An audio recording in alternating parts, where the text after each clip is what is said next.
அன்பு தமிழன்னையின் பாதத்தை வணங்கிக் கொண்டு தலைவர் பிரபாகரன் அவர்களுக்கும் என் முதல் வணக்கத்தை தெரிவித்துக் கொண்டு இங்கே சபையிலே அமர்ந்திருக்கும் பெரியவர்களான பஞ்சாட்சரம் ஐயா, எனது குரு பாலசுந்தரம் ஐயா மற்றும் பேச்சாளர்கள், தமிழ் ஆர்வலர்கள், தமிழின் மேல் உயிர் உள்ள அத்தனை உள்ளங்களுக்கும் என் முதல் வணக்கம். ஈழப்படுகொலையின் சுவடுகள் பாகம் 1 முதலாவது 2வது அத்தியாயங்களும் பாகம் 2 பகுதிகளையும் பற்றி 7 நிமிடங்களிலே அழகாக சுருக்கமாக சொல்லிவிடுங்கள் என்று சொல்லி சிவமோகன் தம்பி அவர்கள் கூறியிருந்தார்கள். நன்றி. என்னை முதலிலே இதற்கு அழைத்ததற்கு நன்றி.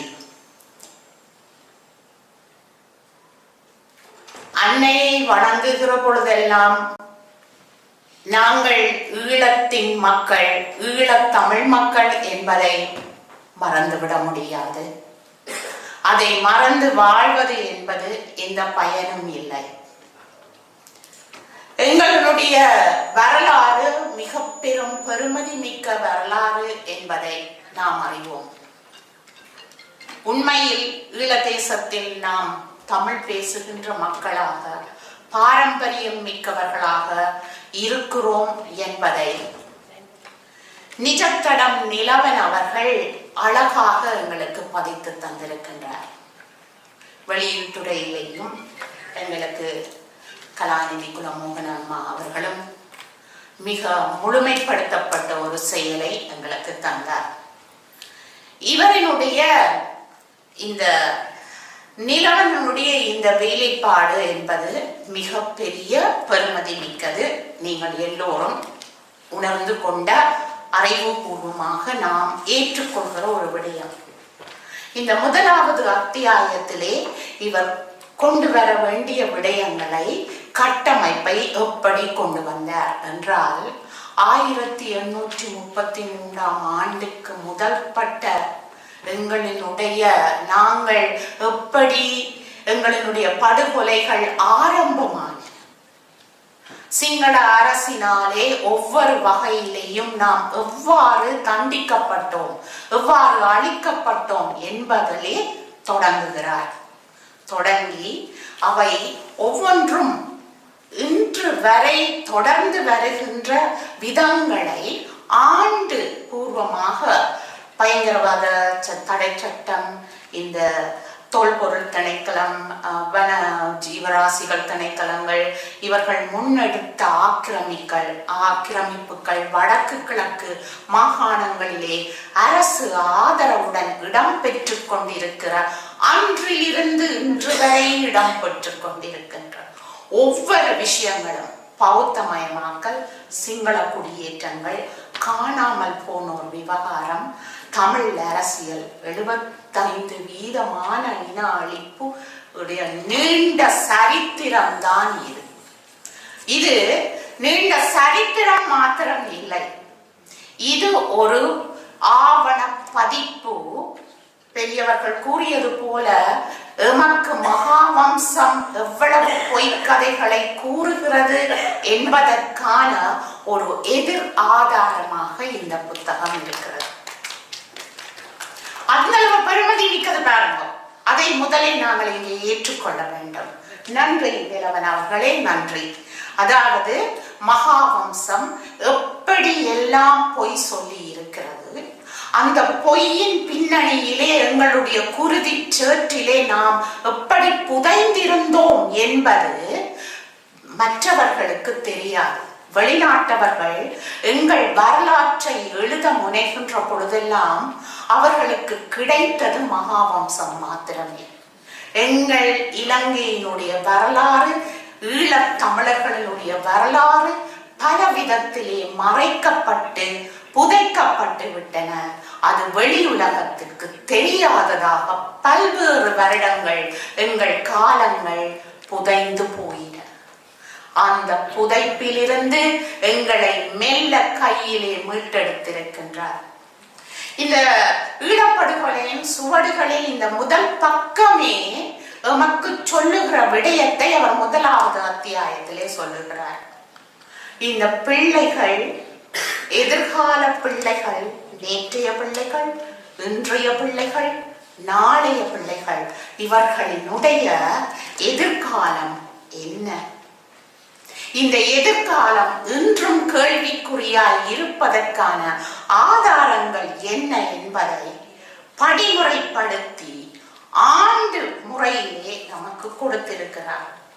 1833 ஆண்டிலிருந்து மரபு வழியாக எங்களுக்கு தாயக நிலங்கள் பறிக்கப்பட்ட வேதனைகள், ஒற்றை ஆட்சி அடிப்படையிலே ஆங்கிலேயர்கள் எப்படி எங்களை அடக்க வேண்டும் என்பதற்காகவும், நாங்கள் ஓர் ஆக்கிரமிப்பாளர்களினுடைய வழித்தடங்கள் என்று உறுதியாக சொல்ல வேண்டும் என்கின்ற ரெனேட் என்கின்றவர்களுடைய அந்த முழு விருப்பத்தின் அடிப்படையில் அவர் எவ்வாறு தமிழ் நிலங்களையும் சிங்கள நிலங்களையும் ஒன்றிணைத்தார் என்பதையும், அதன் மூலமாக பிற்காலத்தில் நமக்கு உரிய உரிமைகள் பறிக்கப்படுவதற்கான பல சூழ்ச்சிகளை வெள்ளையர்களும் சிங்களவர்களும் செய்தார்கள் என்பதை நமக்கு தடம் கொடுத்திருக்கிறார். 1986 ஆண்டிலே WR பண்டாரநாயக்கா, DS சேனநாயக்கா இவர்கள் செய்த கொடுமைகள் ஒவ்வொன்றும் 1948 இருந்து இந்த 56 காலங்களுக்குள்ளே நடைபெற்ற சிங்களம் தனிச்சட்டமாக்கியது, தமிழ் எங்களுக்கு உரிமை இல்ல அரச மொழியில் இருந்து விடுபட்டது. அது ஒரு பெரிய சோகம் பாருங்க. மொழி எப்பொழுதும் தன்னுடைய வரலாற்றை பதிவு செய்கிற பொழுது அதனுடைய வரலாற்றுக்கான ஒரு ஆட்சி மொழியாக அது இல்லாத தருணத்தை இழக்கின்ற பொழுது அந்த மொழி இல்லாமல் அழிக்கப்பட்டு விட்டது.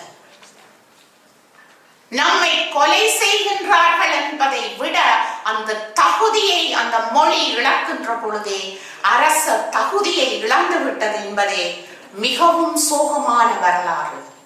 அதன் ஆதாரங்களை எல்லாம் எடுத்து அழகாக எப்படி பறிக்கப்பட்டது, ஏன் பறிக்கப்பட்டது, அதற்காக போராடினோம், ஆனால் அந்த போராட்டம் கூட வலுவற்றதாகிவிட்டது என்பதை இங்கே அழகாக எடுத்து சொல்லி இருக்கிறார். ஒவ்வொரு கணத்திலும் முள்ளிவாய்க்கால் மே 18 2வது பகுதி சோகங்கள் நிறைந்த அந்த மாதம். ஆனால் அது தை மாதம் 2009 தை மாதத்தில் இருந்து முடிகின்ற வரையிலும் எவ்வாறு அது படிமுறையிலே நாம் எங்களுடைய அழிப்பு நடைபெற்றது, சிங்களவர்கள் நம்மை அழித்தார்கள் என்பதை ஒவ்வொரு திகதிகளுக்குள்ளேயும் கணக்கு போட்டு எங்களுக்கு தந்திருக்கிறார். அதுக்கு முதலே பல படுகொலைகள் 56 ஆண்டு மே மாதம் 56 ஆண்டிலே இருந்து 2009 இன்று வரையும் நடைபெறுகின்ற 127 படுகொலைகளை அந்த சம்பவ தொகுப்பாக நமக்கு தந்திருக்கிறார். எப்பொழுது என்னென்ன படுகொலை நடந்தது, அந்த படுகொலைகள் என்ன திகதிகளில் நடைபெற்றது என்பதை பற்றிய விவரங்கள் அட்டவணைப்படுத்தப்பட்டு தரப்பட்டிருக்கிறது. இந்த அட்டவணைப்படுத்தப்பட்ட விடயங்கள் கண்ணீர் சிந்த வைத்து நாம் நிதம் கொதிதனலாய் நம் அடிமனதில் இருக்கின்ற வேதனைகளுக்கு ஒரு காரணமாய் இருக்கின்றது என்றாலும் நாம் இன்று மறந்து விட்டோம் என்பதுதான் அதை விட மேலான சோகம். அந்த சோகத்தை, அந்த நினைப்பை நாம் ஒரு பக்கம் வைத்துக் கொண்டிருந்தாலும் கூடவே இன்று இந்த இனப்படுகொலை என்கின்ற அந்த ஜெனோசைட் என்கின்ற வாசகம் எவ்வளவு தூரம் நமது இனத்தை அழித்திருக்கின்ற அந்த தாண்டவத்தை அழகாக எடுத்துக் கொடுத்திருக்கிறார். இதை ரஃபேல் லெஸ்மின் என்பவர் 1944 Ethics Rules in the Occupied Europe என்கின்ற அந்த புத்தகத்திலே தான் இந்த வார்த்தையை அறிமுகம் செய்தாராம். அவர் எந்த காலத்தில் அறிமுகம் செய்தாரோ தெரியாது பாருங்கோ. ஆனால் இன்று நமக்கு அது ஒரு தண்டனை தடமாகி போய்விட்டது. நமக்கு அது ஒரு தண்டனை தடமாகும். உலகில் உள்ள எல்லா பாராளுமன்றங்களுக்கும் நாங்கள் இந்த வார்த்தையை அறிமுகம் செய்கிறோம். இந்த வார்த்தையினுடைய வேதனை தடங்களை அவர்களுக்கு ஈழ மக்கள் நாங்கள் இதை அனுபவிக்கிறோம் என்பதை அவர்களுக்கு சொல்கிறோம் என்பதை அழகாக இங்கே அவர் வார்த்தையிலே தந்திருக்கின்றார்.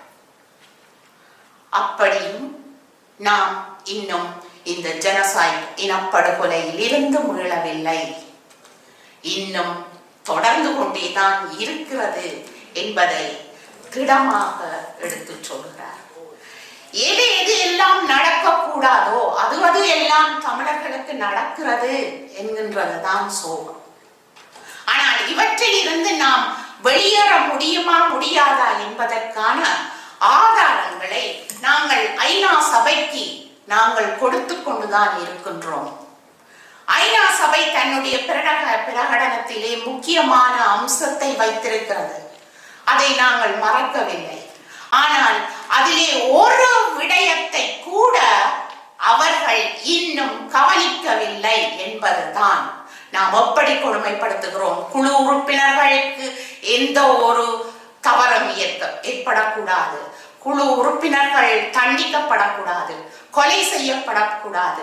இனப்படுகொலையிலே ஒரு அரசாங்கம் ஈடுபடுமானால் அது அந்த நாட்டை ஆள்வதற்கு அந்த அரசாங்கத்துக்கு தகுதி இல்லை என்பன போன்ற பல சட்டமுறை வரையறைகள் அங்கே பயனற்றதாகி போய்விட்டன.